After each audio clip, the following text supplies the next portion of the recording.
प्रणाम करता हूँ आपको। जीवन में बहुत सी घटनाएं हो जाती है। कवि सम्मेलन के बाद में घर पे गया, छोरा घर के बाहर बैठा, घर में बिल्कुल शांति शांति। मैंने कहा बेटा आज घर में से बिल्कुल आवाज नहीं आ रही है, वरना तेरी मम्मी पूरे घर को सिर पे उठाए रखती है। अच्छा। बोला पापा आएगी कैसे? सुबह टूथपेस्ट की ट्यूब मांगी थी, मैंने गोंद की पकड़ा दी। अच्छा बच्चे तो बड़े इंटेलिजेंट हो गए साहब जी। इतने इंटेलिजेंट हो गए, मेरी पीठ में खुजली चल रही थी। अच्छा। मेरा हाथ नहीं पहुंच रहा था। मैंने पत्नी से कहा यार मेरा हाथ नहीं पहुंच रहा, पीठ में खुजला दो। वो मेरे पीछे बैठ गई और पीठ खुजलाने लगी। इतने में लग के आ गया शैतानी करते करते। मैंने कहा अब बेवकूफ, अगर इस तरह से शैतानी करेगा ना तो तेरी शादी नहीं करूंगा। बोला मत करना, मेरे चलेगी तो मैं खुजला लूंगा। मैं खुद ही पीठ खुजला लूंगा, शादी की क्या जरूरत? इससे भी टॉप की घटना तो तब हुई साहब, इधर के कमरे में बैठे हुए छोरे ने उधर के कमरे में बैठे हुए पिताजी को आवाज लगाई, पिताजी एक गिलास पानी पिलाना। अच्छा। मैंने कहा बेवकूफ अपने पिता को काम चढ़ाता है, इधर आगे एक थप्पड़ मारूंगा। वो बोला पापा जब थप्पड़ मारने आओ ना तो एक गिलास पानी लेते हैं। तो इससे भी टॉप की घटना तब हुई जब एक लड़के ने एक लड़की से कह दिया आई लव यू। लड़की बोली बदतमीज तमीज से बात करो। लड़का बोला मंगलम भगवान विष्णु मंगलम गरुड़ ध्वज respectfully I beg to say that I love you. अब तो करेगी ना? इससे ज्यादा तमीज से कैसे बात करेगा बता? और आदरणीय दुबे जी इससे भी टॉप की घटना तो तब हुई जब एक लड़के ने एक लड़की से पूछ लिया यार तुम लड़कियां इतनी खूबसूरत क्यों होती हो? अच्छा। लड़की बोली हमें भगवान खुद अपने हाथों से बनाता है। वो बोला मुझे क्या प्रधानमंत्री रोजगार गारंटी योजना में बनाया? नरेगा स्कीम। संदीप भाई नरेगा। एक बार जब मैं बड़े मेट्रो सिटी में चला गया, छोटे छोटे गांव के आदमी हम जब बड़े शहर में जाते हैं सिस्टम नहीं समझते। मैं आदरणीय शैलेश जी से मिलने के लिए एक बार चला गया। अब वो इतनी बड़ी बिल्डिंग को देख के चक्कर खा गया। मैंने कहा यार अब करें तो क्या करें, कैसे पूछें, कहीं ऐसा नहीं हो जाए कि लोग अपने को गाँव का समझकर हंसी उड़ाने लग जाए। मैंने चौकीदार को इनका विजिटिंग कार्ड दिया और उसने एक छोटे से कमरे की तरफ इशारा किया। मैंने कहा इष्ट इतना बड़ा आदमी और एक छोटे से कमरे में? बोला बेवकूफ कमरा नहीं है लिफ्ट है, इसमें बैठ और ऊपर जा, 14वें माले पे रहता है। और मैंने कहा लिफ्ट? मैंने कहा तो बेवकूफ बनाएंगे, पहले इसके सिस्टम को समझो, एक दो को आने जाने दो, उसके बाद जाएंगे। वहीं बाहर बैठ गया साहब सीढ़ियों पे। अचानक उसके अंदर एक 60-70 साल की डोकरी घुसी। लिफ्ट का दरवाजा बंद, लिफ्ट ऊपर, वापस नीचे आई, दरवाजा खुला तो दिमाग खराब, 16-17 साल की एक कन्या बाहर निकली।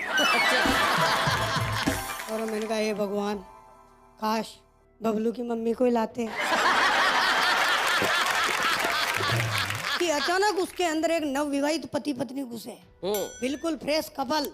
लिफ्ट का दरवाजा खुला, दोनों अंदर, लिफ्ट का दरवाजा बंद, लिफ्ट ऊपर, वापस नीचे आई, दरवाजा खुला तो खा गया गच्चा, निकले तो पति पत्नी पर गोद में बच्चा। काश बबलू की मम्मी को ही लाते, दिन भर ऊपर नीचे घुमाते, शाम को टेम्पू भर के ले जाते। जैसा कि आपको पता है बच्चों के सवाल बहुत ही प्यारे होते हैं लेकिन उतना ही खतरनाक। और अब टीवी युग का बच्चा और होमवर्क की पीड़ा वाला एक बच्चा, 4 पंक्ति देखिए। स्वागत।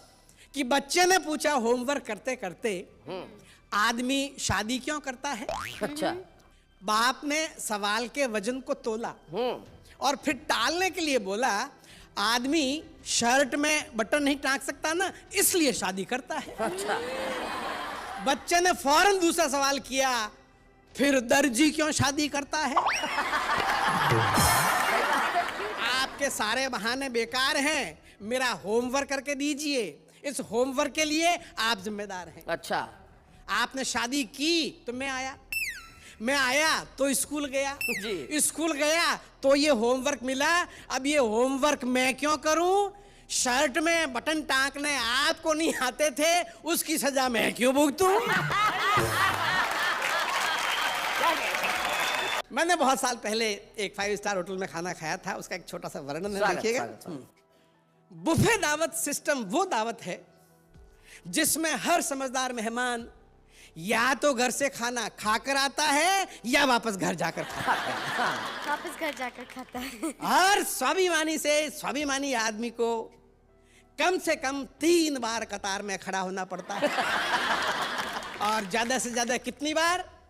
ये उसकी भूख और बेशर्म होने की क्षमता पर निर्भर करता है। बेशर्म। और इतनी बार लाइन में लगने के बाद कोई भला आदमी तो इतना दुखी हो जाएगा कि फिर ठीक से खाना ही नहीं खा पाएगा। जी। और पंक्ति देखिए कि बुफे दावत में कौन सैकड़ों बार खा चुका पुराना खुर्राट बुफेबाज है? बुफेबाज। कौन खुर्राट बुफेबाज है और कौन नया मेहमान है? इसकी पहचान बहुत आसान है।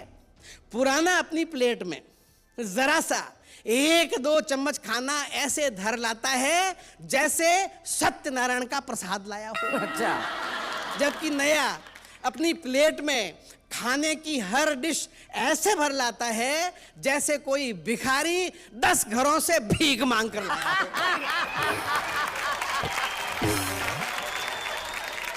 तो मैं भी एक दिन नया नया बुफे दावत में गया।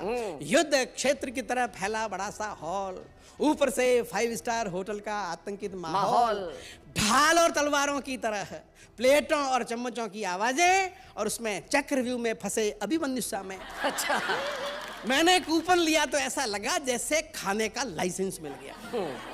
खैर मैंने थोड़ी सी सलाद, थोड़ी सी चटनी ली, 1 चम्मच पनीर, 1 चम्मच दाल मखनी ली, 1 रसगुल्ला और 2 पूड़ियां ली तो देखा कि प्लेट तो भर गई। अच्छा।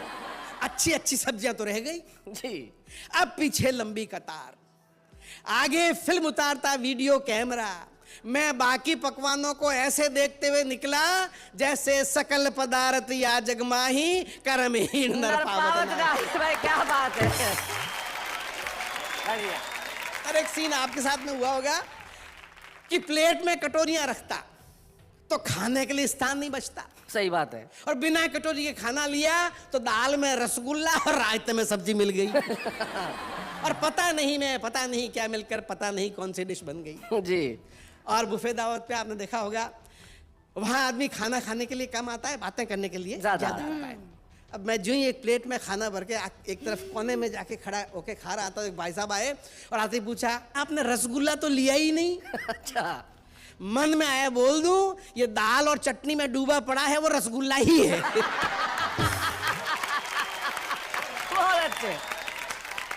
अंतिम पंक्तियां, वाह रे बुफे तेरी बलिहारी, उल्टी ही रीत है सारी, बचपन में गांव में सीखा था कि खाना हाथ धोकर खाओ, जूते उतार कर खाओ। क्या बात है? खाते खाते बातें मत करो और खाने के बाद अच्छी तरह कुल्ला करो। जी। उस दिन वहां सब बिना हाथ धोए और जूते पहन के खा रहे थे, खाते खाते बातें भी किए जा रहे थे, और खाने के बाद मेरे बेटे किसी ने कुल्ला नहीं किया। क्या बात है। भारतीय संस्कृति में ऐसों को गंवार कहते हैं। क्या बात है। उस दिन 5 स्टार होटल में पता चला वहां कुल्ला करने वालों को गंवार समझते हैं। क्या बात है। वाह वाह वाह वाह वाह।